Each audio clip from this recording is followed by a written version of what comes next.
श्री राधे। प्रणामी संप्रदाय यानी कि निज आनंद संप्रदाय। मेरे लिए प्रणामी संप्रदाय एक बहुत ही नया और बहुत ही रहस्यमय संप्रदाय लगा। यहाँ पे माना जाता है कि प्राणनाथ यानी हम जीवात्मा और हमारे प्रियतम ठाकुर जी वही प्राणनाथ हैं, और वही प्राणनाथ जी का आवेश, एक तरीके से हम आवेश कहेंगे, जो मिराज ठाकुर जी के अंदर आ गया और फिर वो प्राणनाथ जी कहलाए।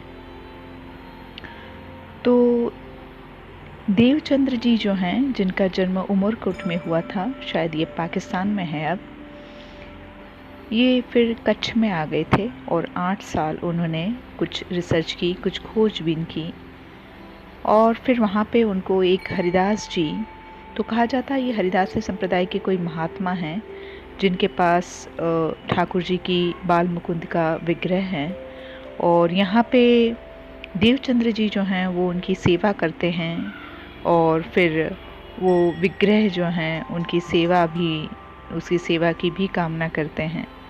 तो जब फाइनली हरिदास जी जो हैं उनको ये विग्रह जब देने की तैयारी करते हैं तो विग्रह ही गायब हो जाता है। तो वो खुद चिंता में पड़ जाते हैं कि ऐसा क्या हो गया कि जिससे कि ये विग्रह गायब हो गया। तो फिर ठाकुर जी उनको स्वप्न में आके कहते हैं कि ये जो हैं देवचंद्र जी, इनमें तो प्राणनाथ जी का आवेश है या तो होना है, तो इनकी सेवा मैं कैसे ले सकता हूँ, ये तो मेरे से भी ऊपर है। तो इस तरीके से जो हैं वो ठाकुर जी की मूर्ति गायब हो जाती हैं और फिर वापस में आ भी जाती हैं। इनकी यहाँ की जो वाणी जी हैं वही ग्रंथ जिनको वो लोग अपनी सेवा पूजा में लेते हैं। यहाँ पे मूर्ति पूजा निषेध है और ये ग्रंथ की ही पूजा होती है, जिससे मेरे ख्याल से बीतक जी कहते हैं, जो उनके जो प्राणनाथ जी महाराज हैं उनके द्वारा लिखित हैं। यहाँ पे ये कहा जाता है कि केवल ब्रह्म धाम में योग माया और केवल ब्रह्म जी की जो अर्धांगिनी हैं उन्होंने मिलकर यहाँ पे वहाँ पे वृंदावन की रचना की। अब ये जो वृंदावन है, इनके लिए ये बोला जाता है कि ये वृंदावन को भी ये लोग गोलोक धाम को भी, यहाँ तक के ठाकुर जी को भी वो नीचे के लेवल में मानते हैं, और उसके ऊपर जो है वो निजानंद परमानंद जो हैं वो रहता है, और वो हमारे लक्ष्य है वो प्राप्त करना। और वो प्राणनाथ हैं, वो ठाकुर जी भी उनका अंश हैं, श्री कृष्ण और विष्णु और ये सब, और विष्णु वगैरह जो हैं 14 लोग हैं वो सब माया में हैं, ऐसा वो मानते हैं। तो ये जो निजानंद वाला जो इनका परम धाम है वो इन सब लोगों से परे हैं और सबसे ऊपर हैं, जिसका कभी भी नाश नहीं होता है। यहाँ पे जो हम देख रहे हैं जो मंदिर गुंबद वगैरह जो हैं वो, वहाँ पे इनके ये जो श्री प्राणनाथ जी महाराज हैं उन्होंने अपना शरीर जो हैं वो उन्होंने शांत किया था, पर इनका ये कहना है कि उनका शरीर कभी शांत नहीं होता है और वो हमेशा झूले पे यहाँ पे नीचे झूलते रहते हैं।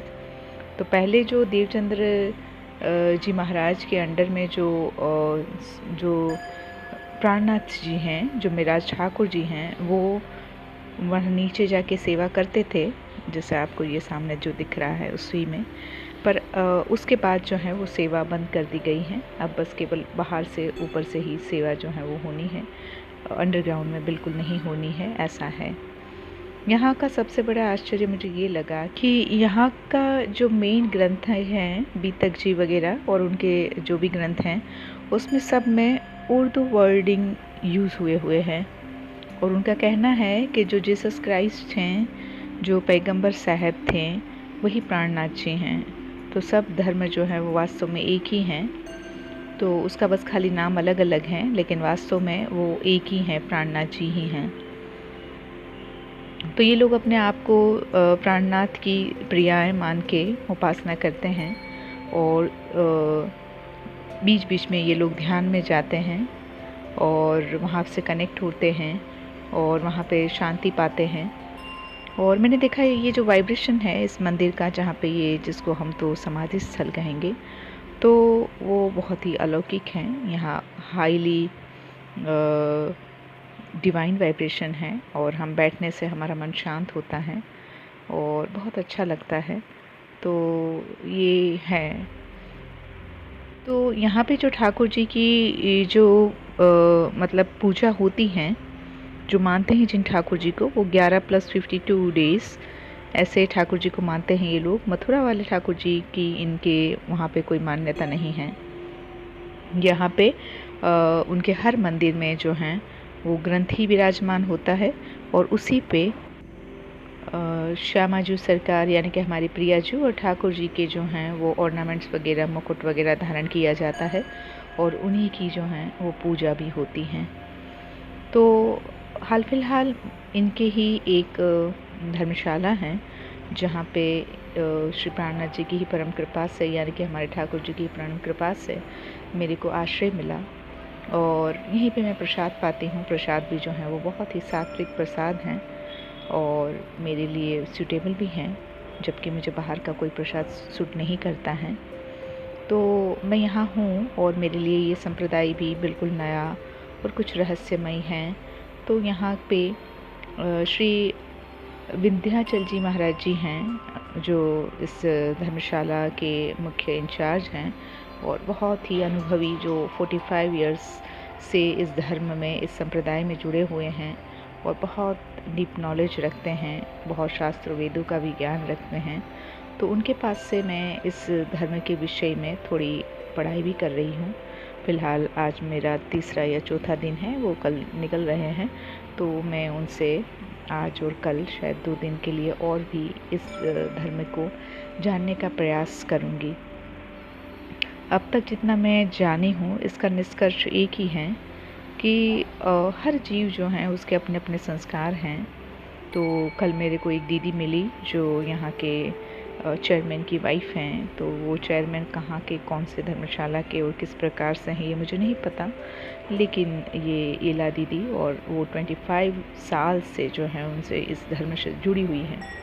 तो उनका मैं एक बहुत ही अमेजिंग एक्सपीरियंस मैंने सुन लिया कि उन्होंने ये कह दिया कि जब वो अपने पिछले गुरुजी को मानती थी तो वो लोकल गुजरात के गुरुजी थे उनके, और जब वो इस संप्रदाय में आती हैं तो उनके गुरुजी साक्षात खुली आँखों से उनको इसी मंदिर के प्रांगण में, उसी मंदिर के गर्भद्वार के बाहर में दिखते हैं। सबसे आगे जाके बैठे हुए होते हैं। पूरे मंदिर जो है वो पूरा खचाखच पब्लिक से भरा होता है और ये पीछे से आके प्रणाम करती होती हैं और गुरुजी बहुत प्रेम से, स्नेह से बोलते हैं उसको कि आजा मेरे पास, आजा, आगे आजा, आगे आजा। तो इसको झिझक हो रही है दीदी को कि भाई कैसे आऊँ, मैं तो सबसे पीछे आई हूँ, मैं आगे कैसे आ जाऊँ। लेकिन वो देख रही है अपनी खुली आँखों से कि उनके गुरुजी यहीं पे विराजमान हैं और उनको यहाँ खींच रहे हैं। तो हाल फिलहाल मेरी ऐसी कोई अनुभूति नहीं है, पर मुझे बस इतना हृदय में अनुभव है कि इनकी विशेष कृपा मेरे पे हैं। और क्योंकि भगवान एक है और ठाकुर जी, किशोरी जी की तो हम पे कृपा है ही है, तो ये कृपा इस माध्यम से बरस रही है। तो मुझे यही एहसास हुआ कि तो फिर इस धर्म के लिए भी, इसके प्रचार प्रसार में भी अगर मैं अपनी कोई सेवा दे सकूं, तो मेरा जो इनके प्रति जो एक ऋण बन गया है, जो इन्होंने मुझे आश्रय दिया सेवा के लिए, मेरे को एक तक दी, मुझे बहुत अच्छी अपॉर्चुनिटी दी है और तो उसका हमको लाभ लेना चाहिए। तो लगता है कि इस धर्म के बारे में, हालांकि ये परम धाम है इनके लिए जो विश्व में पूरा पन्ना जो हैं और ख़ास करके ये मंदिर जो हैं ये इनका परम धाम माना जाता है। और पूरे विश्व में इनके अलग अलग संस्थाएँ हैं, अलग अलग जगह पे इनके जो है वो सेंटर्स बने हुए हैं, यहाँ तक के अरब देशों में भी इनके सेंटर्स बने हुए हैं। तो यहाँ पे जो है इन लोगों का जो धर्म है वो मुस्लिम लोग भी इजीली इसको फॉलो कर सके, इस तरीके का ही है हर चीज़ उनकी। इनके विषय में डिटेल में जानकारी लेने के लिए एक सीरीज़ है, श्री प्राणनाथ सीरीज़, शायद ये वेब सीरीज़ है, इसको देख सकते हैं। और एक और भी सीरीज़ है, छत्रसाल उसमें भी सारी डिटेल्स इनकी दी गई हैं। और ये जो छत्रसाल जी जो हैं ये यहाँ के राजा हो गए, और ये यहाँ पे बुंदेलखंड में ये कहा जाता है कि अगर छत्रसाल जी नहीं होते तो सारे के सारे मुस्लिम बन गए होते। सब सारे के सारे राजा ने मुस्लिम लोगों को सरेंडर कर दिया था। केवल छत्रसाल जी प्राणनाथ जी के शिष्य थे और केवल उन्होंने ही अपना सरेंडर नहीं किया मुस्लिमों को, और इन्होंने सबको वापस जो है अपना हिंदू धर्म जो है वो स्थापित करने के लिए प्रेरित किया। झांसी की रानी जो हैं वो भी इन्हीं की शिष्या मानी जाती हैं। उनके गुरुजी प्राणनाथ जी ने ऐसा वरदान दिया हुआ था कि उनकी जो एक हाथ की जो तलवार है वो रात में 100 हाथ की बन जाती थी और फटाफट सारे दुश्मनों का जो है वो नाश करती थी। इन संप्रदाय का मानना है कि अथर्ववेद जो हैं वो पृथ्वी पे लाया ही नहीं गया है। वो अथर्ववेद की संहिता है, वास्तव में अथर्ववेद नहीं है, और अथर्ववेद जो हैं वो कुरान है। तो ये भी एक हमारे लिए बहुत बड़ा आश्चर्य है। और इसमें मैंने महाराज जी से उसका प्रमाण वगैरह मांगा है, तो उन्होंने कहा कि सब हमारे पास प्रमाण हैं। गोलोक के ऊपर परमधाम है और 14 लोग जो है वो माया लोक में आते हैं, ऐसा इनका कहना है। और ये जो उल्लेख हैं ये 30वें स्कंद में भी भागवत में दिया है, ऐसा बता रहे थे श्री महाराज जी। तो यहाँ पे अथर्ववेद जो हैं वही जो है सृष्टि का उद्धार करने वाला ग्रंथ माना गया है, और वो नहीं आया पृथ्वी पे, और वो कुरान के रूप में आया। उनका कहना है कि मोहम्मद पैगंबर साहब जो हैं वही एक हैं कि जिन्होंने खुदा का दर्शन किया, और बाकी 1.25 लाख पैगंबर हो गए, उनमें से किसी को खुदा के दर्शन नहीं हुए हैं। वास्तव में जो कुरान में लिखा हुआ है उसमें कोई भी हत्या, मांस, मदिरा का सेवन वगैरह कुछ नहीं लिखा हुआ है। मैंने प्रश्न किया कि तो फिर ये 4 पत्नियां करना और ये सब क्या है, तो बोले कि वो 4 पत्नियों के बारे में नहीं कहा गया, वो तो 4 अपने या तो ठाकुर जी हैं उनके प्रति के प्रेम के लिए ऐसा बताया गया। क्लियर मैं नहीं याद रख पाई उन्होंने क्या कहा था। गो हत्या जो हैं यानी कि इंद्रियों की हत्या के बारे में बताया, और लोगों ने उसका गलत अर्थ निकाल लिया, और जब उनकी वाणी बोली गई तभी नहीं लिखी गई है, उसके बाद में उसको लिपिबद्ध किया गया है। तो लोगों ने जो है अपने तरीके से उसमें मिक्स कर दिया है सारी चीज़ें अपने स्वार्थ के मतलब से। तो जब तक महाराज जी विंध्याचल जी महाराज जी जो मुझे समय दे रहे हैं तब तक मैं इसको जानने की और प्रयास करूंगी, और साथ ही साथ में आपके पास भी इसकी जानकारी देने का प्रयास करूंगी। अगर ना दे पाऊँ तो मैं अपने व्यासपीठ में भी थोड़ी बहुत इनकी जानकारी दूंगी, क्योंकि यहाँ पे प्राणनाथ संप्रदाय एक बहुत ही बड़ा संप्रदाय और बहुत ही सम्माननीय माननीय संप्रदाय माना जाता है। और लगभग मेरा मानना है कि यहाँ की जो पॉपुलेशन है उसमें से 25 to 30% लोग प्रणामी हैं।